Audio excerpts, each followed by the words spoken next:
Mon rôle, en tout cas les missions qui sont les miennes, elles sont larges et variées. Je pilote, j'organise et je gère le recrutement pour l'effectif professionnel. Je détecte, j'identifie, j'analyse, je sélectionne et je liste les profils des joueurs qui peuvent correspondre à nos besoins. Alors, les besoins sont très simples. Les besoins sportifs, ils sont dictés par l'entraîneur qui, en fonction de ses schémas tactiques et de ses préférences, détermine les profils qu'il a besoin. Et en parallèle, bien entendu, il y a l'enveloppe budgétaire qui est allouée pour le recrutement et qui est dictée par la direction sportive, à savoir Pierre Drey aussi, le directeur du football au Football Club de Metz.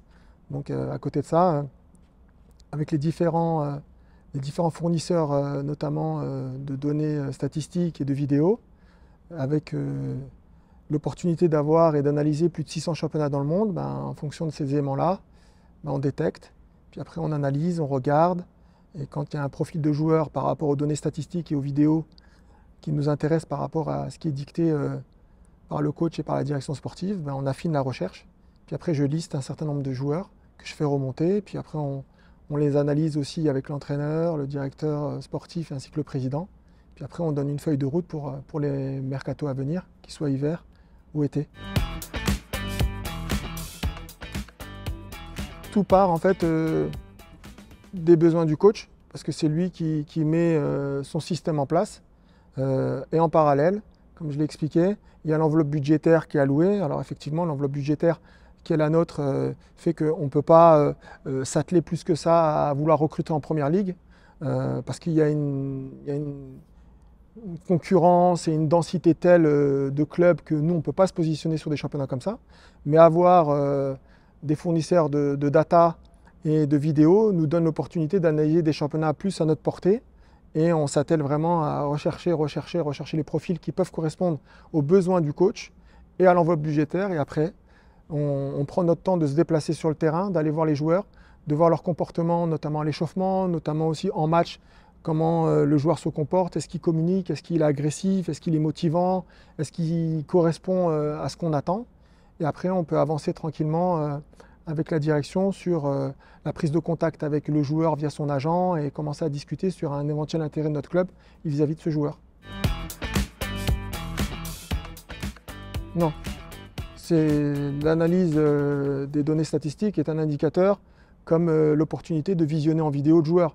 Mais rien ne remplacera le terrain, c'est certain. C'est-à-dire que le fait que nous, on se déplace pour voir le joueur, c'est incomparable avec les données statistiques, parce qu'un joueur peut avoir des données statistiques folles dans un championnat de troisième zone ça ne peut pas forcément correspondre à ce qu'on attend. Nous, ce qu'on a besoin, c'est d'avoir un joueur qui soit capable de répondre à ce qu'on attend de lui, que ce soit sous le terrain, mais bien sûr en dehors, et aussi qui réponde aux besoins de ce que l'entraîneur souhaite.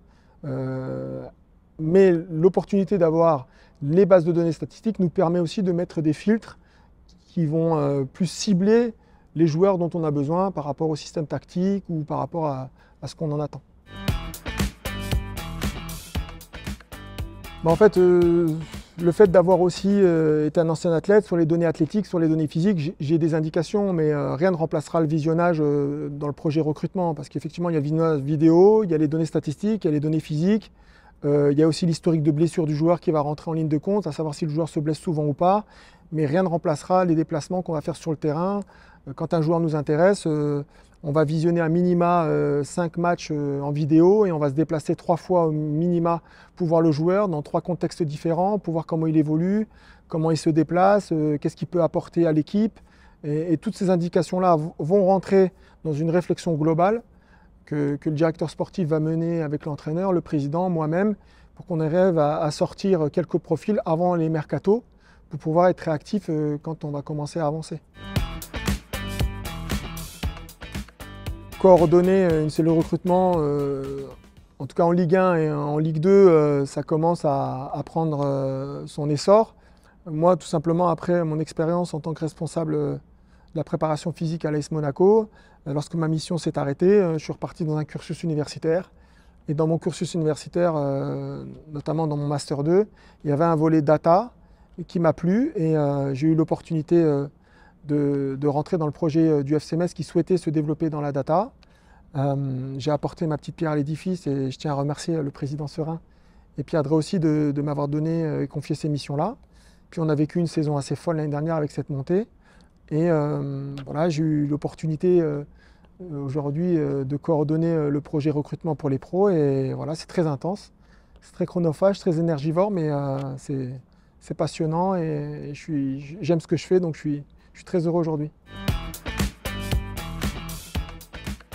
Ouais, chaque expérience était différente, mais bonifier un peu mon parcours.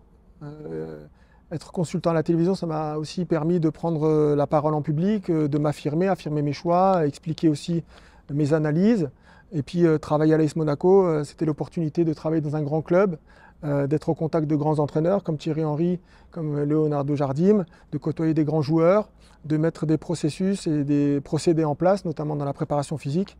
Puis j'ai vécu voilà, une expérience de fou. Mais comme aujourd'hui, le fait de côtoyer Laszlo Bologna, qui a une carrière exceptionnelle, de pouvoir le côtoyer au quotidien, de pouvoir discuter avec lui, c'est bénéfique pour ce que je suis. Et surtout, ça me motive à aider l'équipe, à aider le club à gravir les échelons, notamment dans la politique de recrutement. Et puis encore une fois, le fait de côtoyer aussi Pierre Drey aussi, qui a une expérience du football de haut niveau, m'aide aussi à bonifier mon expérience et mon parcours. Ouais. Maintenant, j'ai plus de pression parce qu'il y a une attente, effectivement. Mais je le conçois, beaucoup de supporters, il y a un engouement depuis 3-4 mois derrière l'équipe, depuis le match de Bordeaux, hein, clairement. Depuis 5-6 matchs, on a en moyenne de 25 000, donc il y a un vrai engouement et je le vois au quotidien. Mais ce que j'essaie de faire comprendre aux supporters que je croise, c'est que le président Serin, c'est de son argent personnel. Alors effectivement, on aspire tous à vouloir recruter des grands joueurs. Moi, le premier, j'aimerais bien recruter en première ligue, mais on ne peut pas parce qu'il y a des impératifs économiques.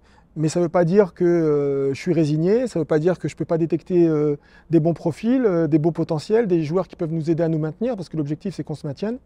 Après, moi je suis un maillon de la chaîne dans le processus de décision. Il y a le directeur sportif qui apporte son expérience et sa vision, il y a le coach aussi, il y a le président.